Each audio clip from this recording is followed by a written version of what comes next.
Maayong adlaw sa tuang tanan mga Chuy for today's video kay aduna tay solid follower nga nagpatato sa tuwa og medium piece tattoo. Syempre kay usama nato siya ka solid na follower unya top fan pag yun nato siya sa tuang FB mga Chuy mo nang gitagaan nato siya og dakong discount kay duha ka buok ang iyang gipatato sa tuwa. Unya ang amo ang unang gikamada sa iyang sleeve mga Chuy na Jesus Christ tattoo pero wala pa nako siya na-upload mga Chuy kay wala pa man nahuman. So kanilang sang ako ang na-upload una mga Chuy kay wala pa man nahuman ang ihang sleeve. Ug ang piece sa ato ang client diri sa ato ang lower leg mga Chuy no kay usa ka oriental tattoo. Unya ang kaning iyahang design mga Chuy kay usa ka dragon tattoo ug hanya mask. Bali ato ang i-customize ang iyahang tattoo mga Chuy kay gitagaan tanyag design dili kayo ko kauyon kay simple lang kaayo. So ako siyang gitagaan og example nga mao ni ang amo ang itato sa iyaha. So niya naman si bossing na okay daw kayo siya. So gibuhatan ako siya og customized tattoo. Bali sa Pinterest lang pod nako ni siya nakita mga Chuy pero ganahan man ko sa iyang texture so kanina lang ako napilian nga itato sa iyaha. Ug sa kaninga video mga Chuy makita ninyo ang full process sa kuang pagtrabaho aning oriental tattoo. Ug sa pagsugod nato mga Chuy gigamitan dayon nato og 9RS nga power line mga Chuy kay para makuha gyud nato ang iyahang solid lining. Ug ato na dayon gisundan og fine line para dili mga wala ang ato ang ipang stencil.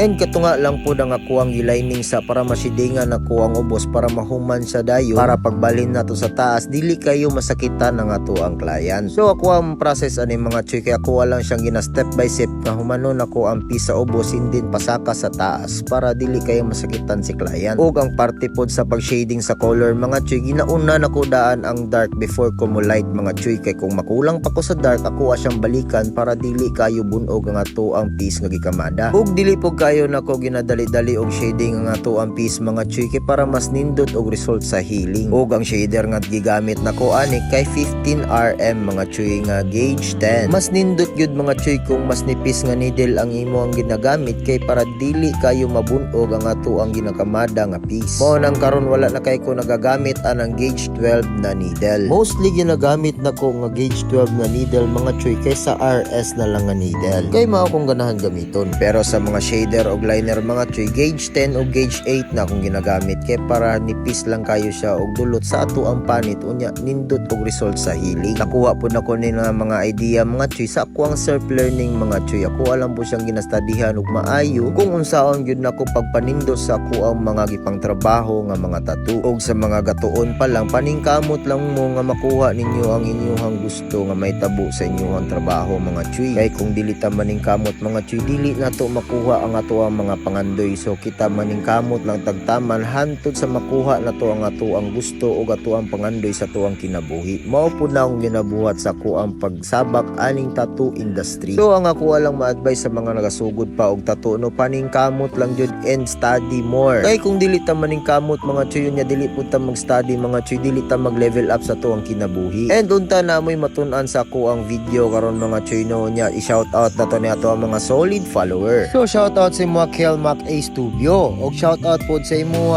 Makoy Kanabe og shout out pod sa imo Luigi Propia. Shout out kay Kent Marqueda og shout out po sa tong amigo sa Samal nga si Natividad Flores Joyan. Shout out sa imo Dra Nyor Inghu og shout out po sa imo CJ Alqueres og shout out po sa imo Wilson Abbas Sikoya. Daghang salamat sa tuang solid nga follower. Unya see you sa next video mga Chuy nya laaga lang mininyo sa Ink Digger Tattoo Rizal Street Davao City.